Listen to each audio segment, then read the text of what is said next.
Jayalakshmi cooperative society bank depositors బాధితులు గత 4 సంవత్సరాల నుంచి బ్యాంకు మూతపడి ఉండటంతో అనేక కష్టాలతో మరో కొంతమంది మృతి చెందడం జరిగిందని బాధితులు తరపున యనమండ సూర్యనారాయణ పిఠాపురం పాడా కార్యాలయంలో area development authority project director Shivarama Prasad కు వినతి పత్రం సమర్పించారు.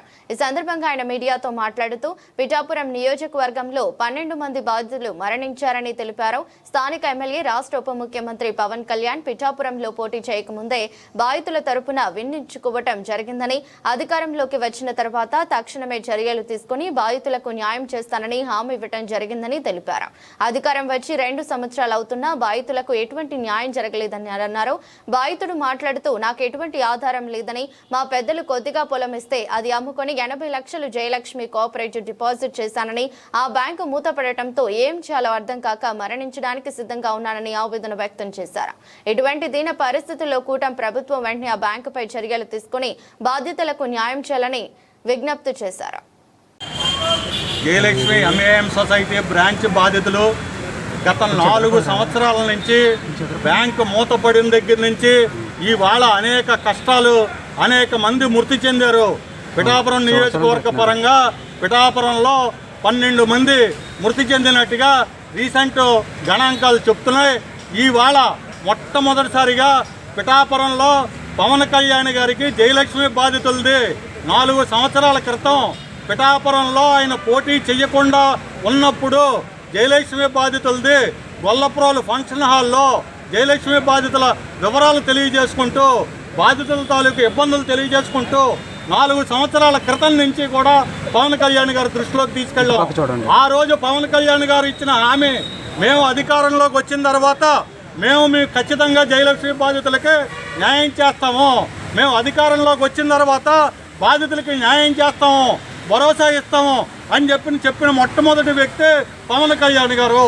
పవన్ కళ్యాణ్ గారు అయ్యా ఈ వేళ దాకా కూడా మీ జనసేన పార్టీకి నియోజకవర్గ పరంగా ఇటు విశాఖపట్నం నుంచి అటు విజయవాడ దాకా బాధిత కుటుంబాలు జనసేన పార్టీకి రక్తం ఇచ్చి పనిచేశాయి. ఇవాళ ఇంతమంది చనిపోతున్నారు, 80 మంది మొత్తం మీద చనిపోయారు. ఇన్ని కోట్ల రూపాయలు వీళ్ళ ఆస్తులన్నీ కూడా అక్కడ లాక్ చేయబడి ఉన్నాయి. ఈ ఆస్తులు ఇమీడియట్గా మీరు అతి తొందరగా వాళ్ళ రూపాయలు వాళ్ళకి ఇప్పించండి. మీరు ప్రభుత్వ రూపాయలు ఇవ్వద్దు, ఎవరు సొంత రూపాయలు ఇవ్వద్దు, వాళ్ళ రూపాయలు వాళ్ళకి వచ్చేలాగా నిర్ణయాలు తీసుకుని ప్రభుత్వం స్పందించకపోతే ఈ మరణాల రేటు విపరీతంగా రోజు రోజుకి ఇవాళ అదిగో పెద్ద ఆయన ఎన్ని సంవత్సరాలు ఆయన కష్టార్జితం అంతా కూడా బ్యాంకులో పెట్టాడు.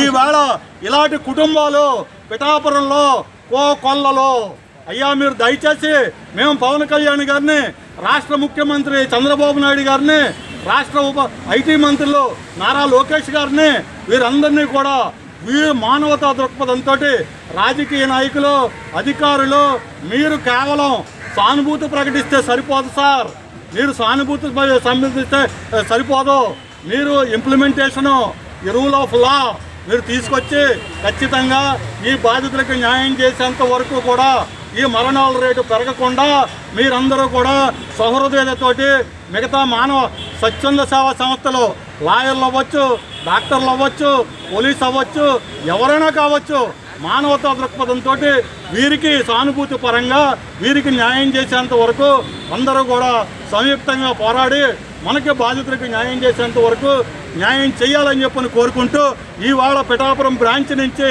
ఇవాళ ముఖ్యమంత్రి ఉప ముఖ్యమంత్రి స్థానంలో మీరు కూర్చున్నారంటే ఈ బాధితుల వాళ్ళకు ఓట్లని మర్చిపోవద్దని చెప్పని మరోసారి తెలియజేసుకుంటూ అయ్యా మీరు చేయగలిగేది యుద్ధ ప్రాతిపదిక మీద చెయ్యండి, దయచేసి ఈ మరణాల రేటు పెరగకుండా వీరికి న్యాయం చేయాలని చెప్పని పిఠాపురం బాధితుల తరఫు నుంచి యనమండ సూర్యనారాయణ.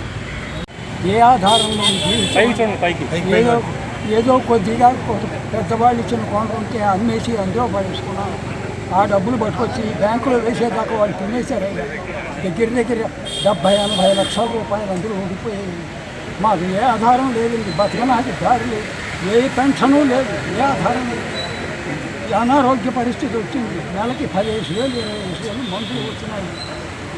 ఇప్పటికే అప్పులు చేసుకుని ఒక పెంకుటిల్లు వేయాలి, ఏ ఆధారం లేదు. చివరికి గవర్నమెంట్ ట్యాప్ కూడా లేదు, అన్ని కష్టాలు పడుతున్నాను. ఈ వయసులో మమ్మల్ని ఎలాంటి కష్టాలు పెట్టినటువంటి ఆ బ్యాంకు, ఆ జయలక్ష్మి బ్యాంకు వారు మరి ఏం పుణ్యం కట్టి మూట కట్టుకుంటారో తెలియదు. కానీ మాలాంటి వాళ్ళు ఎంతోమంది చచ్చిపోయారు. మేము కూడా దానికి సిద్ధంగా ఉన్నాం. సాధ్యమైనంత వరకు దయించి మా మీద దయించి, మా లాంటి వాళ్ళు అందరి మీద దయించి మా డబ్బులు మాకు ఇప్పించండి బాబు. మీ వడ్డీలు అది తర్వాత వాళ్ళ యొక్క సొత్తును మీరు స్వాధీనం చేసిన తర్వాత మాలాంటి వాళ్ళని బతికించండి. ఎంతోమంది ఆడపిల్లలు పెళ్ళిళ్ళు చెడిపోయి ఇంట్లో ఆడాళ్ళు వీధిలో పడిపోయి ఎంతోమంది కుటుంబాలు నాశనమైపోయి ఇప్పటికైనా దయదల్చండి బాబు. దాన్ని నమ్మాం, తప్పు మాదే బాబు. ఏదో ₹1 వడ్డీ కాసిపడ్డాం, మా కొంప మీరు ముంచుకుంటాం. దయించి కాపాడండి. మాకు లాంటి వాళ్ళ వృద్ధులకు సహాయం చేయండి. ఏ పెన్షన్ లేక బాధపడుతున్నాం. పెన్షన్లు కూడా అన్ని ఉన్న వాళ్ళకి ఇస్తున్నారండి.